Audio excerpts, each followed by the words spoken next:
আছে কাল নাই, সকালে আছে সন্ধ্যায় নাই, সন্ধ্যায় আছে সকালে নাই, 50 বছর আগে আছে 10 বছর পরে নাই, এখন আছে তখন নাই। কিন্তু আহলে সুন্নাত ওয়াল জামাত আগেও ছিল, এখনো আছে, আগামীতেও থাকবে। অতএব এই পতাকাকে দাঁত দিয়ে কামড় দিয়ে চিপে ধরে রাখতে হবে। আমরা হুসাইনি কথা বলেন ঠিক না বেঠিক? আল্লাহ আমাদেরকে ঈমানের বলে বলিয়ান করেছেন।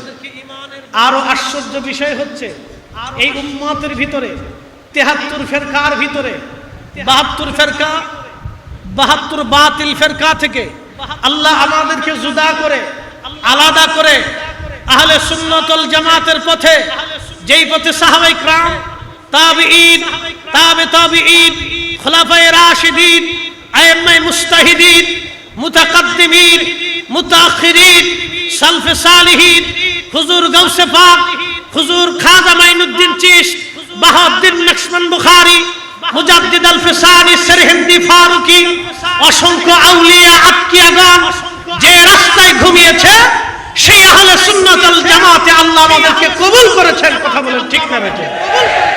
এটা আমাদের জীবনের সবচেয়ে বড় পাওয়া। আমরা একদিন আল্লাহর কাছে চলে যাব। ওয়া ইন্না ইলাইহি রাজিউন, আমরা ওনার কাছে ফিরে চলে যাব। ওনার কাছ থেকে আসছি, আবার ওনার কাছে চলে যাব।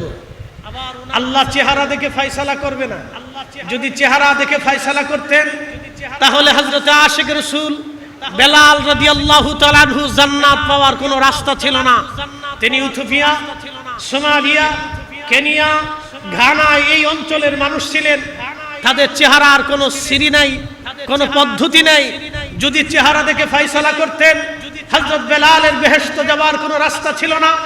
যদি অর্থ বিত্ত দিয়ে আল্লাহ ফয়সালা করতেন তাহলে হযরত ওয়াসিল কারনী রাদিয়াল্লাহু আনহুর জান্নাতে যাওয়ার কোনো রাস্তা ছিল না। যদি জ্ঞান আর বিদ্যা দিয়ে বেহেশতের ফয়সালা আল্লাহ করতেন তাহলে হযরতে ইয়াসার রাদিয়াল্লাহু আনহুর জান্নাতে যাওয়ার কোনো রাস্তা ছিল না। যদি আল্লাহ সম্পদশালী দিয়ে অথবা রাজত্ব দিয়ে যদি আল্লাহ ফয়সালা করতেন, হযরত সুমাইয়া রাদিয়াল্লাহু আনহার জান্নাতে যাওয়ার কোনো রাস্তা ছিল না। আল্লাহ চেহারা দেখে, সার্টিফিকেট দেখে, বিদ্যা দেখে, আল্লাহ জ্ঞান দেখে, ক্ষমতা দেখে, অর্থ দেখে, বিত্ত দেখে, বংশ দেখে আল্লাহ ফয়সালা করবে না। কিয়ামতের ময়দানে আল্লাহ ফয়সালা করবে